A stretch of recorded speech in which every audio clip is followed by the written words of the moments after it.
tuyingira omutabizi tulabe wabaka omufaliso gwaffe gwa uniform agenda ku dduuka ogugule muwangazi muweweevu mugumu si gwa buseere byonna ebirungi biri ku mufaliso gumu ogwo ogwa uniform abagamba sleep better. Kale omutabizi katumuyingire tulabe kyekifaayo. Soedi wajisewo nkulamusiza nange nkulamusiza mwami Kadima nze Kadima namayanja ne kabogoza tuli ku BT FM ekinda buli ky'omuziki ekisinga tanso okuwuliza mukama wange kiki mwami Kadima n'ensonga nga omanyi ebyekivubuka abo byekisajja nali ndi mu taxi edda Bombo Road Kawempa olabawo nga ntula mu taxi nga ntula n'akawala Anyirira taxi olwatambula okuvanga na ganju kuva kampi ne maganju nina yakwana kawala ali kidama side ze matugao ngwana kawala tuke matuga ngakawala kakiriza namba kajimpa then transport then nasasula abasajja tubonabona nenka sasula transport 12 batutesa kutumitinge mu nencha nkabuza je kakola kandagiride kakolye mu town yawo waliwo kizimbe kakola engero tusinkana era tumitinga ku zino restaurant zo kumafuta damu tuliyamu byokulya biki akawala nga ndaba kangu nnyo era kabula katokola omupira nguteme kuru wenyina lingutemera okubaka ali kanga kata bintu bitambula mangu wegamba tekesisigiriza tewali mbeera nga munnange naye nga mumanyi safety first nkitegeera ndowooza ku bulamu bwange nze nga nkagana omanyi tugende wali watusekuba tukebeze tugende tulabe ekiddako akawale nayogera ku nsonga y'okwekebeza kajinga bunyiizi nga ye mwola abadde ekigwe twali tuyimye obulungi nga n'ensonga zitambula kiki nga mubuuza ki ebyokwekebeza tubyagala omwola yanziramu nangamba azisifaayo oba tonkebeza zikinaako buzibu nembuuza tofaayo ku bulamu obwo nga mbufaako naye nze noba tutwekebeza nze gwe nkwesiga nembuuzo nesiga otya twasinkanye ejju mu taxi nagamba nze nkwesiga kyogala tunesiga nga tubeerawo bwe tutyo kati nziramu nkakubira kanga tujja kikolako enkya ekyokwekebeza kunze kale tikina buzibu kati enkeera nkakubira fana mbadde njakayisa mu bwangu kati nkakubira enkeera nkagamba tugende twekebeze kangamba jangu kati wekampise mu loogi okutuuka mu kifo ekangambye kakayita wano yita booti ne kuwangangwa mu kizimbe loogi ng'akawala kannemerako kandaga kali bubi kafa kagala nkatemerewo nenkagamba tujja kiraba ki kulala nga lwaki tomuddusa n'omutwala babakebere oba ku ddwaliro kabadde kafuuse ensolo nga tekagala mmanya bya fuluma kawala ne kansobera ne ŋŋamba akantu kano nja kusooka neebuuze kaŋŋamba biki kambuzabuza biki nze ndi mulamu bamulabira ku maaso kaganya okugenda okukafumita empiso ne kati akyaganye nakati kakyaganye naye singa nkakubye negana jangu tugende tugatte kino kajjirawo nawe oyogera ku byokwekebeza obanga akavumi kati gweyagala tukuyambe ki nze baliawo kakubireko Kadima omanye ekituufu lwaki akawala tekayagala kakebeza kimu ekyokubiri kayimiridde katya gwe omwagala obweyagala sambamu mupiira busambi nga mwagala namukwanira asambamu kumenyamu just nnaku 2-3 oyinayo girlfriend omulala oli mufumbo obimanyi naawe Soedi lwaki tokalese kalamu nnyo kanyirira sike kano ku penti ya mufo penti ya mukitaata kano kalinga oba 16 kalamu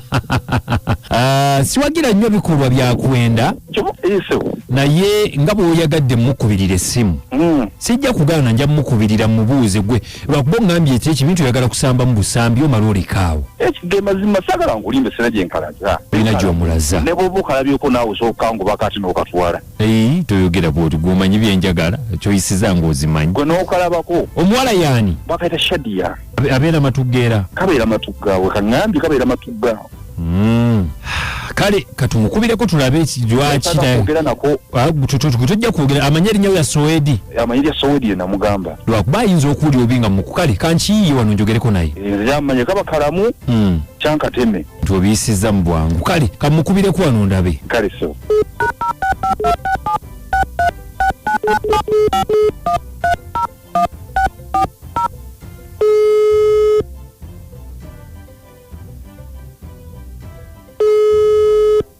Hello. Shadiya. Wanchi. Assalamu alaikum. Wa alaikum salam wa rahmatullah. Jebaleku. Alina we jebaleku. Kamalo kendeza kuwa. Alina we jebaleku. Okay, kakati Shadiya. Yes, sir. Matugali atya? Matuga mulungi ani ono? Okay, nze bampita Kadima. Yes, sebo. Nga Soedi yantumye. Soedi? Soedi atugambye nti oba boyfriend wo. Mumanyi. Abadde antumye mukwano. Kati nze ndi brother wa Soedi. Gyebaleko sebo. Kale nawe obeera muwala wange. Nsanyusa okuwuliza. Kale so muganda wange webala okumwagala. Naye anjagala. Kakati Soedi bambi alinamu kobwera liikirivu. Nsonga ya kugaana kwekebeza abinnyonnyoddemu nga bw'onannyonnyola mukulu wo kuba ndi mukulu we. N'agamba Shadi yanjogedde naye tayagala genda kwekebeza biki kuba ngambye nti mugenda nko mu kikolwa kya mukwano. Naye Soedi. Obuzibu buvaawa. Ekikulu Soedi naye apapya ebintu namugamba ngumiikirizeemu alinde. Naye alinde ebbanga lye mumaze munaye tomanye ensobi eyinza okugwawo. Kati kambuuze Soedi tanneesiga alowooza ndi mulwadde kiki? Tagambye nti oli mulwadde kuba agambye temunnamala bbanga ddene nnyo si kyo? Era si ddene nnyo naye era at least akabanga aka katono. Relationship omuntu munno oba omumanyi. Anti oba omumanyi naye kakati tagambye nti takwesiga agambye akwesiga nnyo kyova olaba akwagala nti ayagala muve ku level gye muliko mugende mu maaso naye ekyokwekebeza kino nga kyekireese obuzibu mukwano naye ng'akwesiga. Sadiganye naye ekizibu nze ntyempiso nze ebyo ebintu by'okunfumitafumita nedda. Wangi? Ebintu by'okunfumitafumita nedda. Anti kakati oba otya empiso bw'onaabeerawo otya okuuma obulamu bwo kati gweyagala mukole mutya? Tubeerewo nze anneesige. Oli mulamu? Kakati gw'omanyi nti oba mulamu oba si mulamu?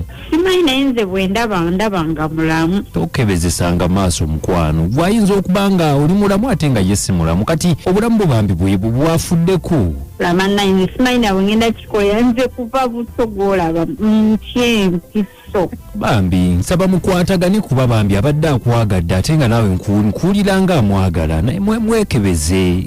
Era mwagala nange. Anti mwekebeze kiggwe muleme kubaamu nankenyera buli omu. Era ebyo byonna obiraba bya Katonda. Tetuganye bya Katonda. Mukama yasalawo nsijja kulimba. Nsi tewali atalifa ffenna tujja kufa. Mwenna mujja kufa naye oba wewaddeyo bw'otyo. Bwe kiba kizze Mukama y'amanyi. Tetuganye Mukama y'agera naye munnange ebintu muba mulina bikwasa bwegendereza. Nsi tewali atalifa era bwe kiba kizze kyekyo. Mulamu kankusiibule mukwano. Wangi? Kankusiibule. Lwaki onsiibudde mangu mulamu? Kankusiibule wanaba yeesooti nze wendi era mwagala. Goli. Kale muula ngenda kwongera okwogerako naye neweetegeke musobole okwekebera kiggwe mukwano. Bye mulamu. BFM kinta buli ky'omuziki ekisinga awo wennyini namayanja omuvubuka omuwulidde n'omuwala Luswata Albert angambye nti baaba omuwala ng'ayogera bulungi Luswata mujja fiira bwere olobozi k'omuwala sebo gumira ku ddoboozi lya mama Bena saagala osusse nnyo nte tujja kukinyumirwa kale anjagala banaffe tulabe Haji agamba atya. Assalamu alaikum warahmatullahi wabarakatuh. Amanya nze Haji Kasule Rashid Ngambera Kabuwa. Abantu aboononefu bayonze bulungi nnyo bagende maaso n'obwononefu bwabwe. Omusajja bw'agamba simanyi ate njagala kubamu bukubi ntambule ngende obuba bwononefu bwennyini singa abadde ddala ali siriasi ng'agenda kumuwasa ogambako nti kale naye ze nandisabye omusajja adde wa mukyala we maka ave ku Shadiya ajja muleetera obuzibu. Haji namponya akutumidde nnyo nsigadde ndi Haji Kasule Kabuwa. Haji tinamponye munda nangu nkubiddemu obuswanyu nganye nti webala ogatta aboononefu. Kale ngenda kumona ennyimba zigenda kubeera mu 12 ezisinga okwokya mu kibimba mwewala okubanga mbadde mutuwuliriza ssaawa zino ziri yabulirika ntono nnyo okuyingira ssaawa zigenda kubeera 2 amawulire gagenda kumanga gajja fona otwagala obagamba nti musule bulungi.